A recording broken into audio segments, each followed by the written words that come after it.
maka kedua-dua pihak, kerajaan dan pembangkang, akan beroleh keuntungan dengan membantu rakyat di kawasan parlimen atau DUN masing-masing.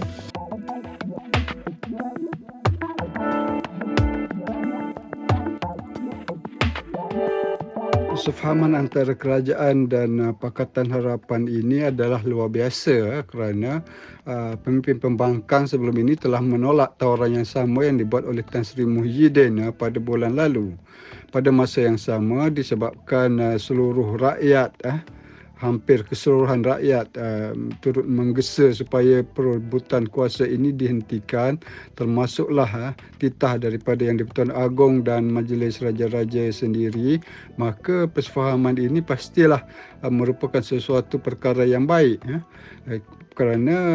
perjanjian ini akan membolehkan Pakatan Harapan menyokong pihak kerajaan, manakala pihak kerajaan pula akan terpaksa melayan parti-parti pembangkang dengan lebih baik. Jadi persefahaman ini akan membolehkan pihak kerajaan memberikan lebih fokus kepada usaha memerangi pandemik COVID-19 dan usaha memulihkan negara dengan wujudnya kestabilan politik di negara kita ini. Dapat kita lihat betapa pihak pembangkang menuntut lebih banyak perkara, manakala pihak kerajaan pula akur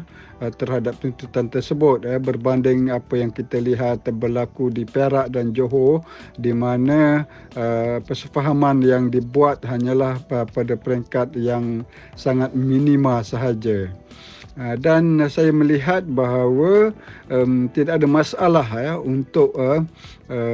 persefahaman ini dilangsungkan, kerana selagi ia tidak mempengaruhi power equation, tidak akan menggugat kedudukan kerajaan, maka ia tidak akan mempunyai sebarang masalah untuk disepakati. Cuma kita perlu ingat juga bahawa pihak pembangkang iaitu Pakatan Harapan sebenarnya telah melakukan satu pengorbanan yang besar untuk menandatangani persefahaman ini,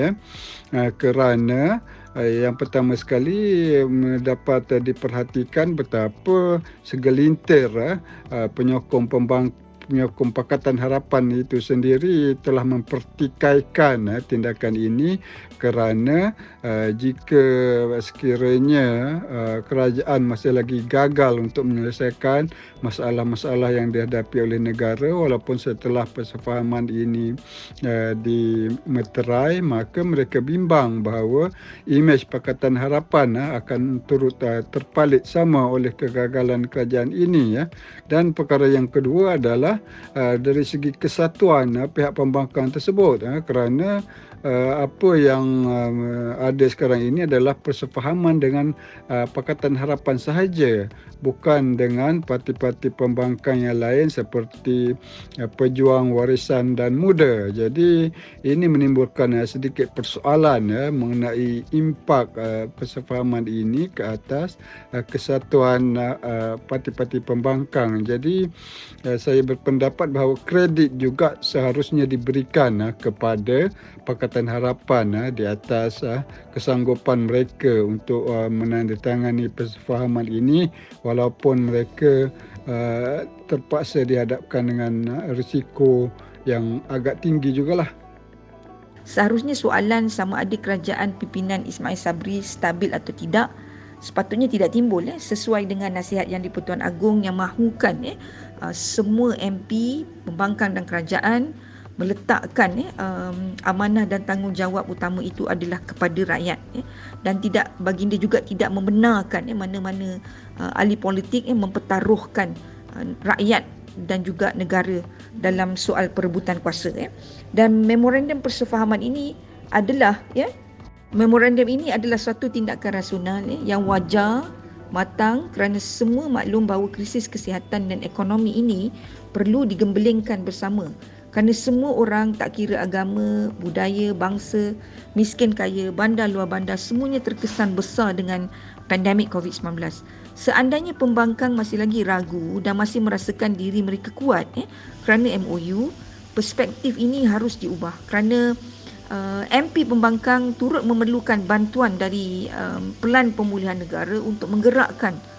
pemulihan kawasan parlimen dan DUN masing-masing. Dan jika diurus bersama dengan koordinasi yang mantap, maka kedua-dua pihak, kerajaan dan pembangkang, akan beroleh keuntungan dengan membantu rakyat di kawasan parlimen atau DUN masing-masing.